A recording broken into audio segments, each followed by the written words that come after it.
Hello, everyone, and welcome back to the Return of the Drive Away podcast with Baz and Jen. I'm Baz. I'm Oscar-winning actress Renate Reinsve. Not yet, but in my heart. She is in my heart and soul. I mean, given Fjord is coming out this year, it's possible. Anyways, that's Jen, and we just got out of seeing Backrooms. Let's fucking go, dog. Let's fucking go, dude. Directed by Kane Parsons, who's fucking 20 years old. Also known as die. Kane Pixels. We should all die, frankly. Starring Chiwetel Ejiofor and Renate Reinsve. Wow, dude, what a movie. What a fucking incredible film. Yeah, I mean, TLDR, guy finds the back rooms in his furniture store, talks to his therapist about it. She winds up in there too.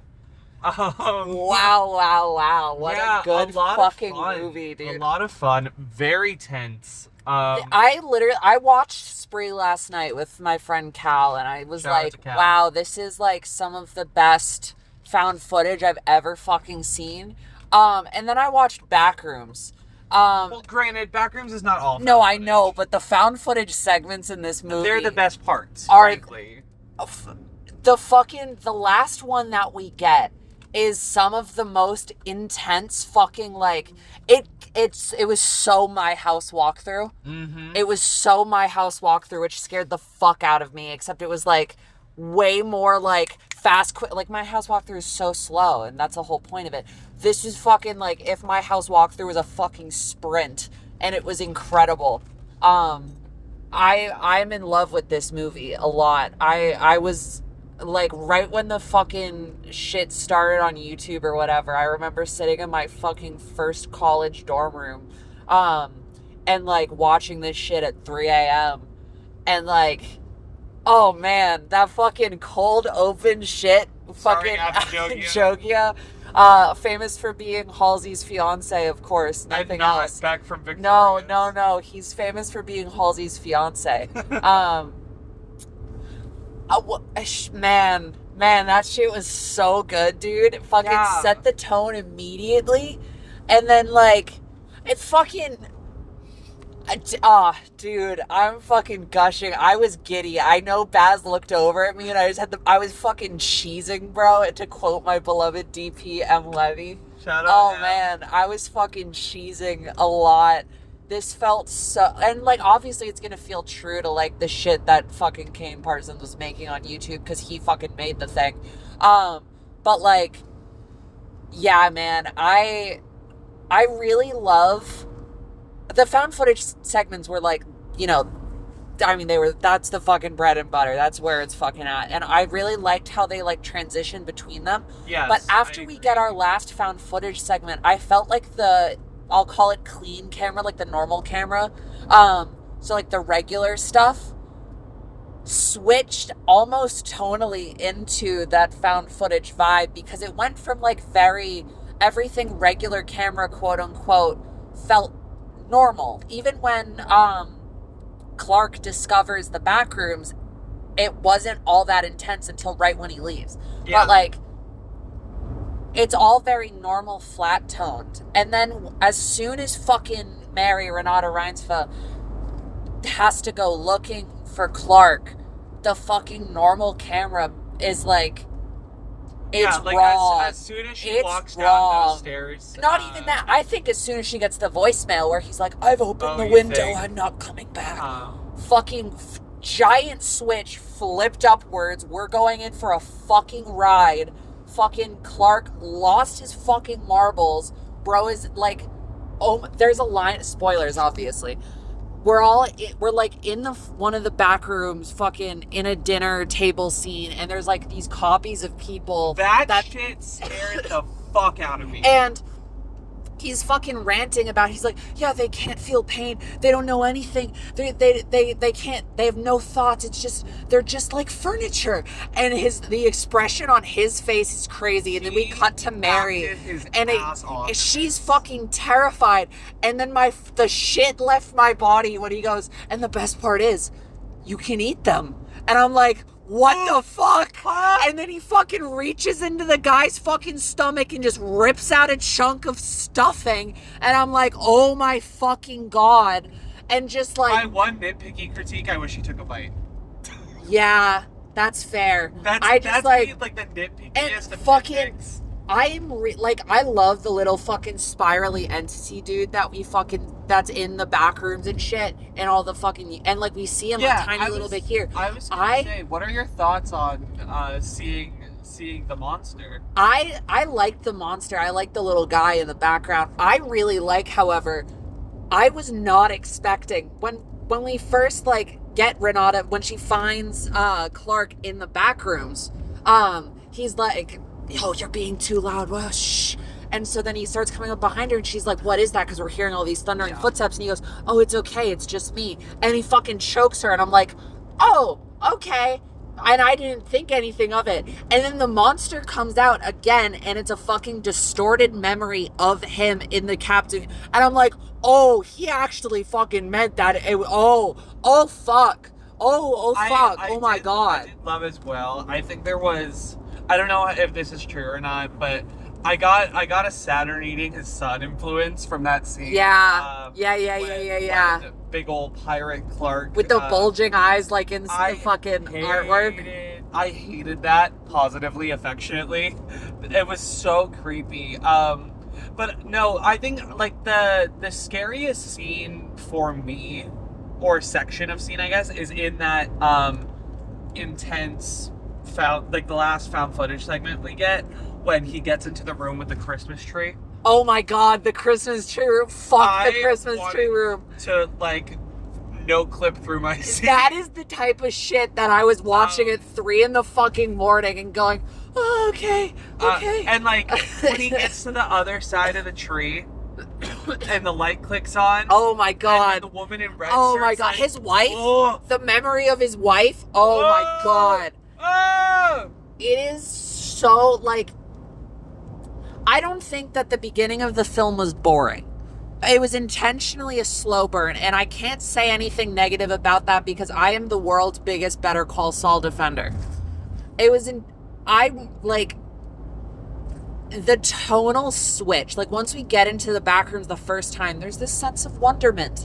But then as soon as, like, we put Clark in front of any normal person ever, he's a fucking frantic, raving lunatic. And then we get into our last found footage segment, and it's just like the way that the tone slowly keeps amping up and up and up and up in this movie is fucking crazy. And there's something I really liked, and I'm sure it was intentional, but to me, our first establishing shot of Captain Clark's, we see the, like, you know, the horizon behind it, and like there's a sky and a little mountain, and that shit looked like a fucking tapestry to me. And I thought that all of this, like, I wouldn't be surprised if all of the skies were digitally replaced with still images. Would not shock me. Like, it just created this feeling of like artificiality even in the real world before we've even found the back rooms. That, like, oh man. And when can I jump in? You've been chatting. I'm just fucking. I'm stoked. I think there are a couple things I did really enjoy about this. I love a movie, and I mean, like, take it back to Psycho, right? Of like, essentially, like the lead role changes halfway through. Mm-hmm. Like we start out with Clark, and then Clark's stuck in the back rooms, and now it's like, okay, we are now officially in Mary's point of view, and I am so glad for it, my beloved. And I mean, like, I'll eat it up every time. I think it's just, like, it's a fascinating storytelling device to be like, oh no, maybe this is not necessarily the story of the first character that we follow. And it is still, but he switches from protagonist to antagonist. Yeah. And I don't mean that in a hero versus villain way, because again, a bad guy can be a protagonist, but he becomes our protagonist switches to Mary, and he becomes the antagonist, and it's fucking, it's good shit, dude. And I think other thing I liked was, I mean, like, there was a collective gasp in the room. The last shot of the movie. Of the remembering of Mary. It's like the remembered... distorted... I don't want to say version, but like the memory of Mary in the Backrooms that has like multiple faces and like more extra fingers, but the fingers are overlaid. He remembers her wrong, and just her sitting in the chair in like the Backrooms version of the lab question mark that Mary's talking to Phil in. And I will I do really love and appreciate that this movie does not over-explain itself at all. Yeah. Because that really helps with the mystery and intrigue of everything. I will say, I would have liked maybe one more small scene of Phil. Duplass, yeah. Yeah, not even like... Phil is one of the agents for Async, which is the company that opened the doorway. Like, I'm not even talking about like an exposition dump or anything, or like I would have just liked one more scene, because he's in 2 scenes before the last scene with Renate, where it's a very short clip of him watching the security camera where he sees Clark, and then it's a scene of him at his home getting some popcorn, watching a movie with his kids and wife. I think he like chapter ends each chunk of the movie a little bit. I'm gonna get to my point. And then he sees the commercial for Clark's furniture store on the TV, and then like that's all we get of him until the end. I would have liked one more scene of him in the lab, or like another scene of like security cameras, or just something to kind of make him a little bit more of a presence. Because I will say I did really enjoy when Mary like crawls through the gap, and then all of a sudden all the people in hazmat suits are there. That was good. But yeah, I think that part of the plot doesn't totally work for me, just because, like, again, like, not that I think it should be over-explained in terms of exposition, but just, like, make it more of a presence in the movie, I guess. Yeah. I thought that we were gonna POV switch to Phil, and do a third, so I thought it was gonna be a 3-segment character thing, so we get, and have that going, and, like, I forget, a bunch of movies do it, but I forget what movie I'm specifically thinking of, where, like, we then cut to, it's like Weapons. Sure. Where we cut to Phil, but then we rewind a little bit and lead up to where Phil enters the main story, and then follow Phil for the rest of that chunk or whatever, is kind of what I thought was going to happen. I agree. I kind of wanted a little bit more async stuff. I don't necessarily want an exposition dump, because I really like that the Backrooms exist as like a thing that like you can't really comprehend. Like, but I want to know what they're trying to do. Yeah. Exactly. I will say this movie fucking excels, and it's a niche type of horror where a lot of horror is out of the control of the protagonist, right? Like, a lot of it is like, something is chasing me, something's hunting me, something happened, and I have to escape, kill it, get out, whatever, survive. The Backrooms only exists because you willingly go in there, and you can... Asterisk. The things don't come out of the Backrooms. So, like, it only exists so long as you willingly engage with it, right? And obviously, like, Mary is taken prisoner in there, but, like, it, as a horror concept, only exists in... And obviously, like, there are some of the YouTube shorts or whatever that, like, have people accidentally ending up in there. But, like, and it's like, for our purpose in this movie, the horror to Mary and the horror to Clark only exists so long as much as they engage with it, and then Mary, of course, can no longer has free agency in willingly being there. But, like, I think that that's really interesting and really clever, because, especially for Clark, it is a prison of his own making entirely. He willingly goes in there, and then he willingly brings more people in there, and then he, like, gets stuck in there, and then he willingly doesn't try to leave. And then that's like what it's good, dude. I really like that type of horror where it's a little bit of like, this is my own fault. I flew a little too close to the sun, and now I have to pay the consequences.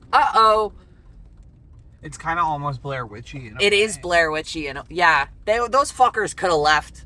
Those fuckers could. I know that they couldn't have left, but like, they could have left. Come on, just walk in a straight line and get out. Or, like, don't throw the map into the creek. Yeah, Josh. Fucking Josh. God damn it. But I wish Mark Duplass got to be a little bit more of a creepy guy.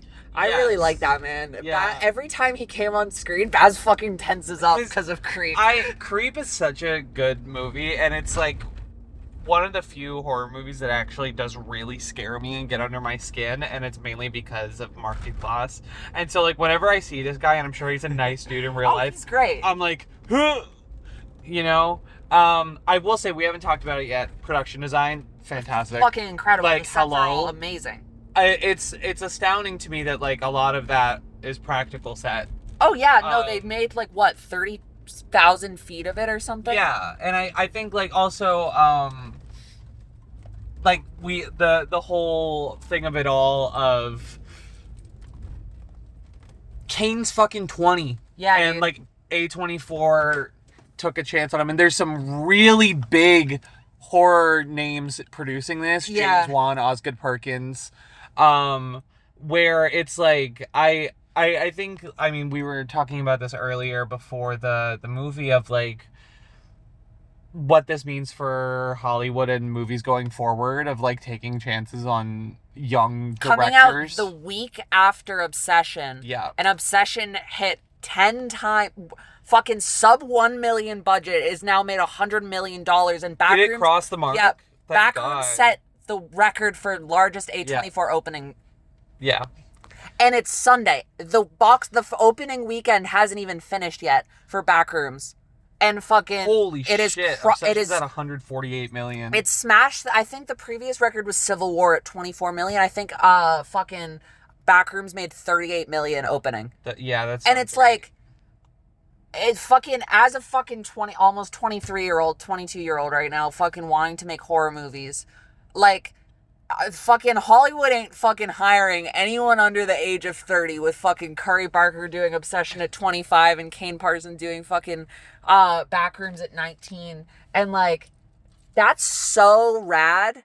That's so fucking rad. And I'm, like, so stoked for these guys, and I'm so jealous, and I, like, want to fucking jump in there. And it's so, like, I always get the feeling of, like, wow, I want to go make a fucking movie anytime I see something that's either, like, low budget and really good, or, like, a movie about making a movie or whatever. And it's like, this is one of those fucking things where it's like, man, fucking, they gave a fucking kid a chance, and he fucking smashed the fucking expectations. Mm-hmm. Fucking incredible. Like, I want 50 more of them. I don't want 50 more of them because that would tire out the concept, but, like, oh my God. Incredible shit. Yeah. And just, like, what? And such good directing, too. And, like, it pissed me off when they were fucking, oh, he didn't actually direct it, it was ghost directed. Shut up. Yeah. He fucking directed his ass off. And all of the actors who are fucking, some of the most incredible actors ever. I do think Renate Reinsve is, like, my favorite actress ever. And I think, speaking of Renata, I mean, we're biased. Yeah, we love our sentimental value. You know, go watch our review, our revisited sentimental value. We're big fans of her, but I think, like, what a great choice to have her in a movie that's, the horror is liminal spaces, and she's so strong in the subtleties of acting and human emotion. Like, and, like, what a perfect connection to have there. Especially when you compare it to Clark Chiwetel's, like, acting, which is, I wouldn't necessarily say it's, like, big and bombastic, but he does kind of carry that more in this movie. He is, like, reserved for a lot of it, but, like, you can tell that even in character, he's intentionally holding back. Yes. And then once he goes a little fucking loopy, it's like, okay, they are perfect co-stars in this way. They're very a perfect well done. match. And the fact that both of them only have high praise for Kane Parsons as a director is, like, that's good shit, dude. I'd kill for a fucking chance to make a movie with even, like, 1/18 of the talent of this. I'd sacrifice my 12 children that I won't ever have. We know what your one wish for below fucking is. Renate Reinsve. Like, oh man, I would kill to fucking make that is my one wish below. I wish we talked about Obsession. Obsession rules. Good shit. Good fucking week for horror movies, dude. I mean, good fucking like last handful of years. Like, yeah. as someone who's very within the genre and has been in the genre for a very long time, like 2022, 2023, 2024, 2025, and now we're in 2026, like it's wins upon wins upon wins upon wins, and it's like it's gonna keep going, and like we're hitting even more new highs, at least like in box office records or like awards. Like, for example, and again, you know what, I'll say it, as much as I hated The Substance, like that got 5 Oscar nominations, and Nosferatu, I think, got 4, and like Weapons won supporting actress this last year for Amy Madigan, and it's like it's nice to finally get that recognition in more of a quote unquote mainstream, I guess. But it just like it or maybe more the recognition of like there has always been talent in this field and in this genre, and now it's like people are more widely understanding that, and that's really cool to see. Yeah. I also like fuck it. I know that it's not original, quote unquote, because it's based off of a fucking YouTube series, but like fucking we're throwing so many cool original ideas for horror movies lately, like out there, and like Obsession isn't the most unique idea ever, but like the way that they handle it is new and fresh and exciting, and I just think that that's like really awesome that both the movies we've been getting lately are fucking incredible, and also like so many new directors and actors and fucking cinematographers and production designers and fucking so many people are getting a shot at making shit and like popping the fuck off, and like originality that it's just like it's really sick as hell. The music in this movie was fucking gas too, and fucking so good. I have high praise for this movie. Yeah. High praise for this movie. Shout out to the fucking creature actor. Fucking I know his name, but I don't know how to pronounce his name, so I'm gonna butcher it real quick. Fucking oh my god, it's it was the that guy freak from Alien. Yes, yeah. Oh my god. Yeah, I don't know. Robert Bobrovsky? Bobrovsky, I think. Fucking Polish. Dude, I want to be a creature actor so freak. bad. Good shit. Ugh. Good movie. Good fucking time. Yeah, man. That's my take. Yeah. That's my take. My final thing I'll say before you ask a question, Renate Reinsve in more horror. Yeah. Give it to her. I want her. Renate, call me up, please. I want her in like like give me like a good psychological horror where she's like a damn good final girl. Oh. Yeah. Oh. That's the dream. Yeah, man. Oh, dude. All right, Baz, I'm going to ask you a question. What would your back room look like? Yellow wallpaper. Yellow wallpaper. Shout out to Charlotte Perkins Gilman. Okay, Baz, what is your letterbox review? I know we just glazed it for however many minutes. I'm gonna go with a 4.5. I have enough nitpicks about it. That's perfect. I thought you were gonna give it a 4. I thought you were gonna give it a 4. I'm considering a 4 as well. But I think it's the kind of thing where I'm willing to give the extra half star just for the vibes and the achievement, and also I'm biased towards Renate, to where like I'll bump it up a bit, but also like just what a good experience watching it. Yeah, I lean, like, again, Letterboxd, if you had quarter stars, I'd probably do like a 4.25. But 4 or 4.5. I guess we'll see what my decision is by the time this video is out. You have to ask me. Oh yeah, what's your review? I am giving it 4.5 and a fat fucking like. And I think that outside of Project Hail Mary, this is my favorite film this year. I support This is definitely my favorite. Yeah, Project Hail Mary, and then this is my number 2. Good ass movie. Good ass fucking movie. This or Obsession for you. Which I like more? Obsession. Yeah, that's fair. I like this more. This is my tone. This is my vibe. I loved Obsession. I mean, granted, I'm a little biased. I saw Obsession early last month, and it's just like the energy in that room that I had like does help with it. I also think Obsession is more in my vein of what I like in horror. Yeah. Which This is my kind of horror. It's just its personal preference. I mean, I'm very high on both of them.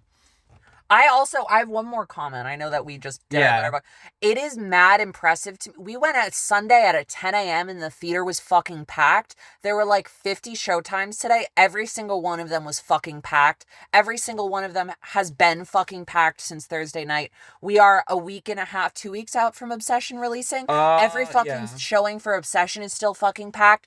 That is a good sign to me. That like people are wanting to see movies in theaters because they're good. Go make good movies. Go make good content. Go be a weirdo on the internet. Have fun. That's my vibe. Okay. Bye.